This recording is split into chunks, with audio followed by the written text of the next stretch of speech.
Livro ESD, Programa Fundamental, Módulo 5, Comunicabilidade dos Espíritos. Roteiro 1. Influência dos Espíritos em nossos pensamentos e atos e nos acontecimentos da vida. Objetivos específicos.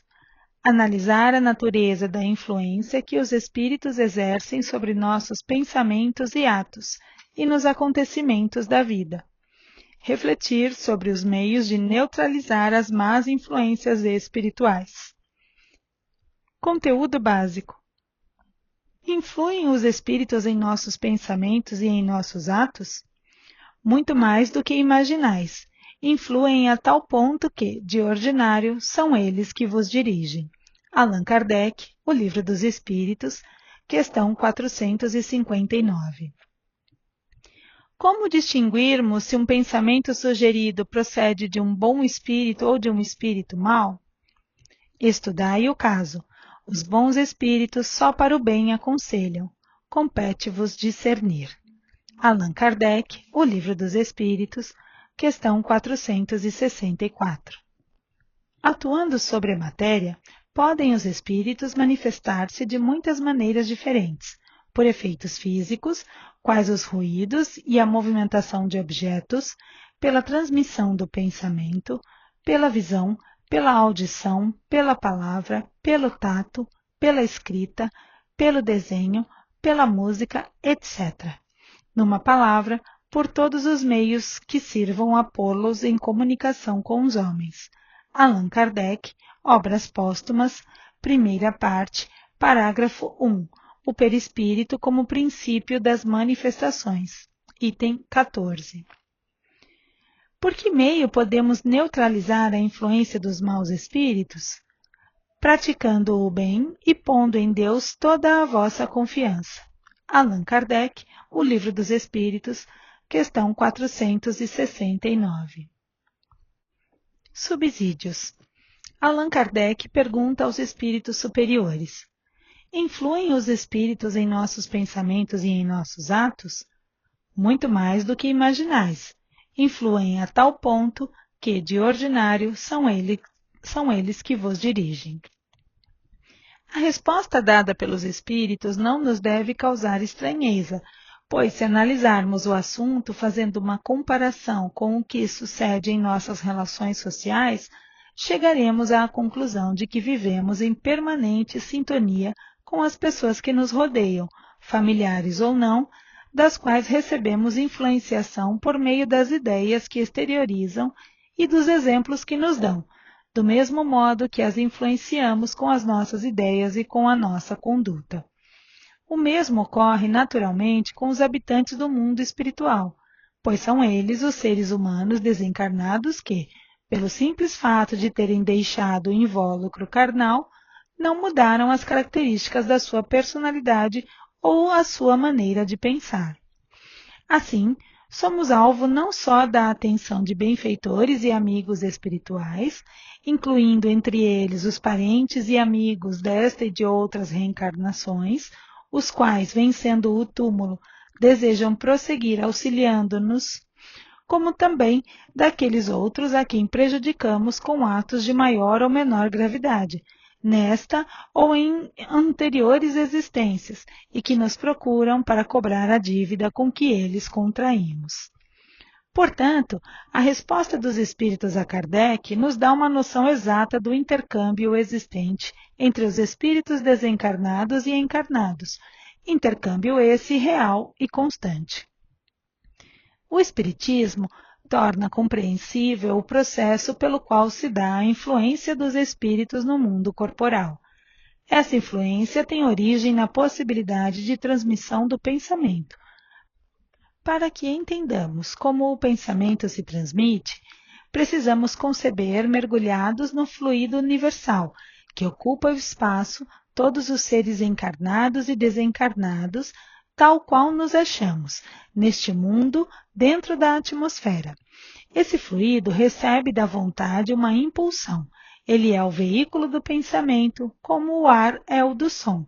com a diferença de que as vibrações do ar são circunscritas, ao passo que as do fluido universal se estendem ao infinito.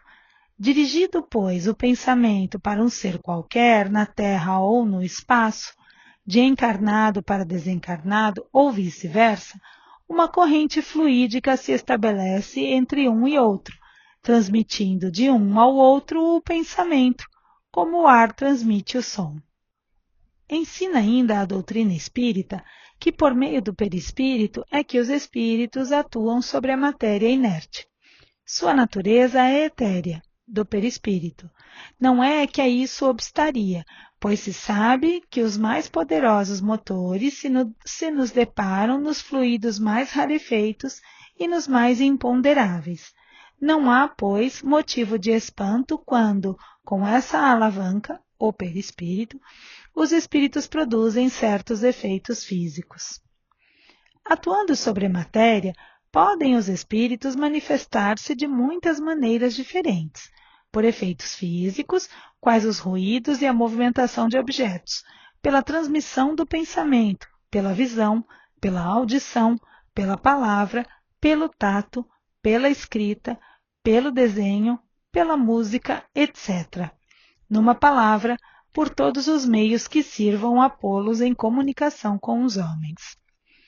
Deflui desses ensinamentos que os espíritos exercem influência nos acontecimentos da vida, por meio da transmissão de pensamento e por sua ação direta no mundo material, tudo, no entanto, dentro das leis da natureza.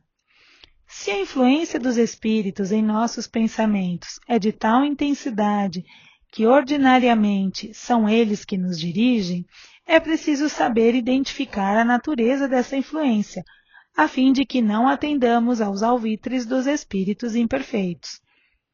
Como distinguirmos se um pensamento sugerido procede de um bom espírito ou de um espírito mau? Indaga Kardec aos espíritos superiores. A resposta dos benfeitores da humanidade é um apelo ao nosso bom senso. Dizem eles: estudai o caso. Os bons espíritos só para o bem aconselham. Compete-vos discernir. Espíritos imperfeitos são instrumentos próprios a pôr em prova a fé e a constância dos homens na prática do bem. Como espírito que és, tens que progredir na ciência do infinito. Daí o passares pelas provas do mal, para chegares ao bem. A nossa missão consiste em te colocarmos no bom caminho. Desde que sobre ti atuam influências más, é que as atrás, desejando o mal. Porquanto os espíritos inferiores correm a te auxiliar no mal, logo que desejes praticá-lo. Só quando queiras o mal, podem eles ajudar-te para a prática do mal. Se fores propenso ao assassínio, terás em torno de ti uma nuvem de espíritos a te alimentarem no íntimo esse pendor. Outros também te cercarão, esforçando-se por te influenciarem para o bem, o que restabelece o equilíbrio da balança e te deixa senhor dos teus atos. É assim que Deus confia à nossa consciência a escolha do caminho que devamos seguir e a liberdade de ceder a uma ou outra das influências contrárias que se exercem sobre nós. Assim, compete exclusivamente a nós neutralizar a influência dos espíritos imperfeitos. Os espíritos superiores são bastante claros ao nos indicarem o meio para isso. Praticando o bem e pondo em Deus toda a vossa confiança, repelireis a influência dos espíritos inferiores e aniquilareis o império que desejam ter sobre vós. Guardai-vos de atender às sugestões dos espíritos que vos suscitam maus pensamentos, que sopram a discórdia entre vós outros e que vos insuflam as paixões más. Desconfiai especialmente dos que vos exaltam o orgulho, pois que esses vos assaltam pelo lado fraco. Essa é a razão por que Jesus, na oração dominical, vos ensinou a dizer: Senhor, não nos deixeis cair em tentação, mas livra-nos do mal. O Espiritismo trouxe ensinamentos preciosos sobre a importância da nossa atitude mental no sentido do bem, para que não nos desviemos do caminho que nos compete seguir rumo à perfeição, que é a nossa meta. Desse modo, é preciso aprender a disciplinar os nossos pensamentos, a fim de atrairmos os bons espíritos que nos auxiliarão a percorrer esse caminho, tornando-o menos árido e pleno de realizações espirituais.